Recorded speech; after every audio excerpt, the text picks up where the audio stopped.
சுற்றுச்சூழல் அமைப்பைச் சேர்ந்த ஜெயச்சந்திரன் நம்மோடு தொலைபேசி இணைப்பில் காத்திருக்கிறார். அவரிடம் பேசலாம். வணக்கம் திரு ஜெயச்சந்திரன். தற்போது மத்திய சுற்றுச்சூழல் அமைச்சகமானது தமிழக அரசின் மீது குற்றம் சாட்டி இருக்கிறது. 4 ஆண்டுகள் ஆகியும் கூட இந்த கஸ்தூரிரங்கன் குழுவின் அறிக்கை பற்றி கருத்து தெரிவிக்கவில்லை என்று கூறியிருக்கிறார்கள்.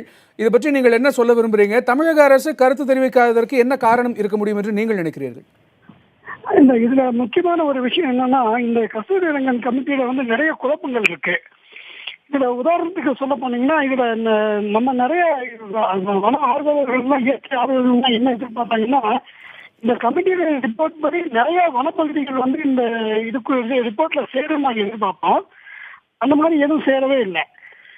இது இப்போ ஏற்கனவே இவங்க மறைந்த முதலமைச்சர் ஜெயலலிதா அவங்க இந்த கமிட்டி ரிப்போர்ட் வேண்டாம்னு ரிஜெக்ட் பண்ணாங்க. அவங்க என்ன சொன்னாங்கன்னா, எங்க வெஸ்டர்ன் காசு எங்களுக்கே பார்த்துக்க தெரியும், இந்த கமிட்டி ரிப்போர்ட் வேண்டாம்னு சொன்னாங்க.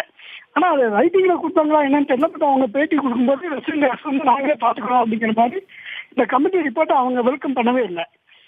இது நிறைய குழப்பங்கள் இருக்கக்கூடிய ஒரு கஸ்தூரிரங்கன் கமிட்டி ரிப்போர்ட்டு. இதை இங்க கேரளா அரசாங்கம் ஏற்றுக்கல, வேற சில மாநிலங்கள் ஏற்றுக்க மாட்டேங்கிறாங்க. அதே சூழல்ல தமிழ்நாட்டிலையும் இருக்கு. இது வெஸ்டர்ன் காசை பாதுகாக்கிறதுக்கு உண்டான சரியான கமிட்டி ரிப்போர்ட் இல்லைங்கிறதே தமிழ்நாடு பசுமை இயக்கத்தோட கருத்து.